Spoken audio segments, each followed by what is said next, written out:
আসসালামু আলাইকুম। শুভ সকাল। সকালের আরও একটা ফ্রেশ গাইডলাইন। কথা বলবো সেকেন্ড টাইমারদেরকে নিয়ে। মাঝে মাঝে এরকম ফিল হয় না, যে বন্ধুটার সাথে একই স্কুলে পড়াশোনা করলাম, বা যে বন্ধুটার সাথে একই কলেজে পড়লাম, যে বন্ধুটার সাথে একই হোস্টেল বা মেসে থাকলাম, সেই পাশের বন্ধুটাও ইউনিভার্সিটিতে চান্স পেয়ে গেল। অ্যাডমিশনে তার একটা ভালো রেজাল্ট করে ফেললো। সে এখন ইউনিভার্সিটিতে ক্লাস করছে, আর আমি এখনও সেকেন্ড টাইমে প্রিপারেশন নিচ্ছি। ভেতর থেকে একটা আফসোস কাজ করে না? করাটাই স্বাভাবিক। শুধু অ্যাডমিশনের ক্ষেত্রে না, আমরা যে কোনো ক্ষেত্রে যখন আমরা দেখি যে আমাদের পাশের লোকগুলো তাদের গন্তব্যে পৌঁছে গেছে, বাট আমরা এখনও পারছি না, বা আমি এখনও পারছি না, তখন ভেতর থেকে একটা চরম আফসোস কাজ করে এবং একটা সংকোচ কাজ করে যে আমি কি আদৌ পৌঁছাইতে পারবো, আমার কি আদৌ অ্যাডমিশনে ভালো একটা চান্স হবে। ভেতর থেকে একটা নিজের রিজিক নিয়ে সংকোচ কাজ করে। অথচ আল্লাহ তাআলা কত সুন্দরভাবে সূরা আশ-শূরার ১২ নম্বর আয়াতে ব্যাখ্যা করছেন। আমি আজকে সকালে এটাই পড়তেছিলাম যে আসমান ও জমিনের সকল চাবিকাঠি তার নিকট নিবদ্ধ।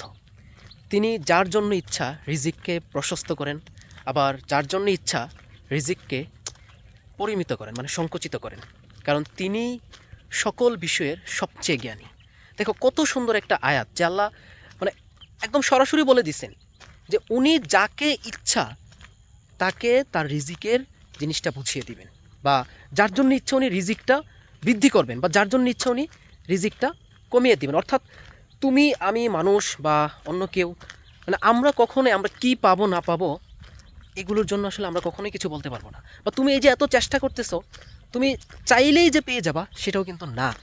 অর্থাৎ তোমার সব কিছুই একমাত্র উপরে যিনি আছেন উনি নির্ধারণ করবেন। তো এই রিজিকে যদি একবার বিশ্বাস আনতে পারো মন থেকে, দেখবে না কখনোই কোনো কিছু নিয়ে হতাশা কাজ করবে না। শুধুমাত্র অ্যাডমিশন না, লাইফের যে কোনো বিষয়ে শুধু একটাই বিশ্বাস আনবা যে আমার আল্লাহ আমার রিজিককে যেভাবে রাখছেন উনি সেভাবেই দিবেন। এবং এইটা বিশ্বাস করতে পারলে তুমি তোমার পরিশ্রমও ঠিকভাবে করতে পারবা, এবং দেখবা যে কখনোই তোমার কোনো হতাশা কাজ করবে না।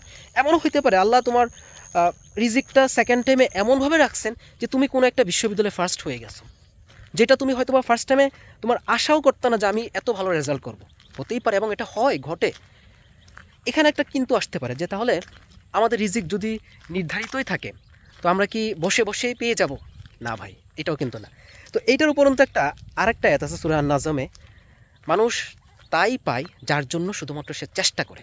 তুমি যদি চেষ্টা না করো তুমি কখনোই পাবা না। ধরো দেখতেছো যে তোমার সামনে একটা নলকূপ আছে বা টিউবওয়েল আছে, পানি খাবা, তুমি পানির পিপাসা পাইছে, তো তুমি জানো যে তোমার এখানে পানি আছে, বাট তুমি কি করলা, ওখানে না গিয়ে চিন্তা করতেছো আমি এখানে দাঁড়িয়ে থাকবো, পানিটা এখানে আসবে। এটা কি আদৌ পসিবল? পসিবল না। তা আল্লাহ কিন্তু তোমার রিজিক যে পানি সেটা কিন্তু তোমার সামনে রাখছেন, বাট তুমি যদি সেটা গিয়ে খেয়ে আসতে পারো বা সেটা তুমি পান করতে পারো, ওকে, ইটস ওকে, রিজিক পানি আছে, বাট সেই রিজিকটা কিন্তু তোমার কাছে আসবে না, তোমাকে সেটা ধরতে হবে। বুঝাইতে পারছি?